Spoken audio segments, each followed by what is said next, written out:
This is OwlUp, where learning happens in minutes, not hours.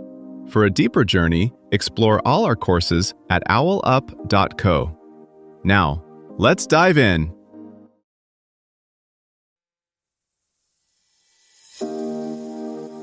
Welcome to Chapter 1 of Couples Money. Stop fighting about finances, where we're diving into something that might surprise you. You and your partner probably have completely different relationships with money, and that's actually normal. Today we're figuring out whether you're a spender, saver, worrier, or something else entirely. Because understanding these money personalities is the first step to stopping those heated arguments about the credit card bill. Let's get into it. One big study found that a single major money fight a month makes divorce noticeably more likely, yet most couples still argue about the bill instead of the person. Today we're diving into the hidden money personalities quietly steering those arguments. Here's the twist most couples miss. The real drama isn't "you spent too much" versus "you're too controlling."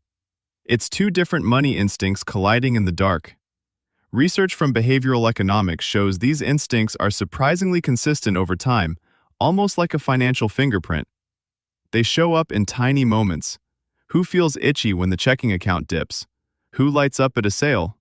Who wants 3 quotes before hiring a plumber? They also show up in how safe, respected, or guilty you feel when money comes up.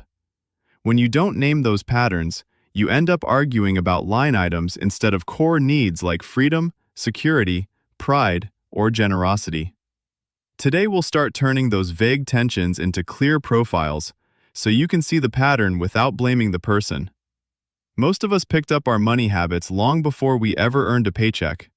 They were shaped quietly by the way our families handled stress, generosity, surprises, and bad news. Maybe one household treated every unexpected expense like an emergency, while another shrugged and joked, "We'll figure it out." Schools rarely teach this stuff, so those half-seen childhood lessons end up acting like the default settings in your adult relationship. The tricky part? Your partner's defaults were programmed in a completely different home. So what feels normal to you can look reckless, rigid, or mysterious to them. Researchers typically see 4 broad money personality clusters show up again and again, each with upsides and blind spots once you're in a couple. Number 1. The saver protector.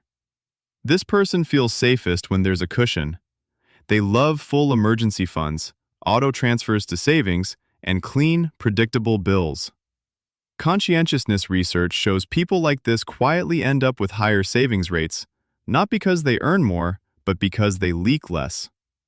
In a relationship, they can be the stability engine, thinking ahead, catching errors, preventing crises.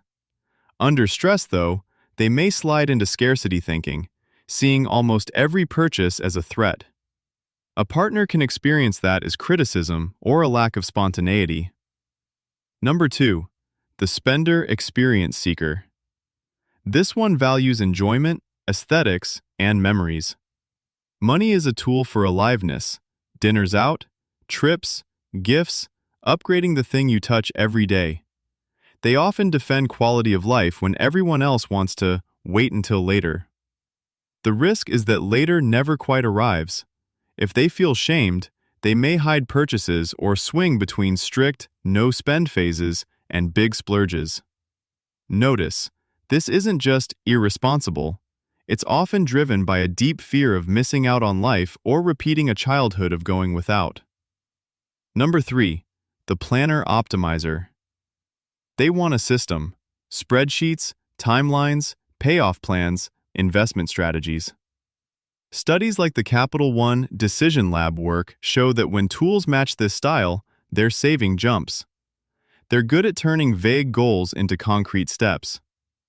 Under pressure, they may over-control, insisting on right ways to budget, overwhelming a partner with details, or treating every choice like a mini MBA case study. A less structured partner can feel managed instead of partnered. Number 4. The giver connector. Here, money expresses care, supporting family, hosting, donating, picking up the check. They create warmth and community, In some families, they're the emotional hub. The flip side is burnout or resentment when generosity isn't reciprocated or when helping others derails shared goals. They might also avoid selfish boundaries, quietly resenting both their partner and the people they're helping. Most of us are blends, maybe saver at home, spender on vacations, giver with siblings. And these profiles can shift after big events, a layoff, a baby, a health scare. That's good news. It means you're not locked into the chapter you're in now. Here's where couples get stuck. Each style tends to see its own strength as common sense and the others as problems to fix. The saver calls the spender irresponsible. The spender calls the saver controlling. The planner labels the giver emotional, and the giver sees everyone else as cold. Instead of arguing over who's right, it's more useful to ask, what is this style trying to protect or nurture? Security, joy, order, connection? None of those are wrong. Conflict spikes when one value silently crowds out the others. Your goal isn't to pick the best personality. It's to map both of yours clearly enough that you can start designing roles, rules, and tools that respect each person's wiring. Think about a Saturday errand run. You pass a pop-up market, see a flash sale on flights, get a text from a cousin asking to borrow $200, and notice an email about a 401k match you haven't set up yet. In less than an hour, each partner's style quietly takes the wheel. One slows down and checks the bank app, another lights up at the vendor stalls, another starts mentally reallocating next month's cash flow, another instinctively wants to help the cousin first. In research, these micro-choices predict big outcomes: how fast debt is paid off, whether raises turn into lifestyle creep, how often surprises become crises. Your blend might be different at work than at home. Many high earners are disciplined pros in the office and impulsive or avoidant once emotions show up. Here's a useful twist. The moments you judge your partner most, why would you do that, usually mark the sharpest contrast between your styles. Instead of pouncing, try getting curious there. That edge is where teamwork can grow fastest. A bold shift ahead. As AI budgeting tools quietly learn your style, you'll likely get pings that feel unnervingly personal.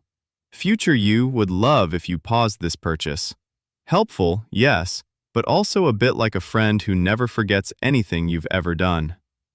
Couples who decide together what they want tech to nudge, debt, giving, investing, and what's off limits, will gain the benefits without handing over the steering wheel of their shared life.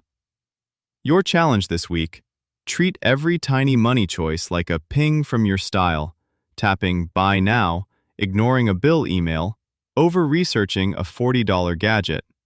Jot down 3 moments each day, then compare lists. You're not grading each other, you're mapping how your styles actually move through a normal week in real time. This was OwlUp, your daily step forward. To keep learning with structured courses and more insights, go to owlup.co. Until tomorrow!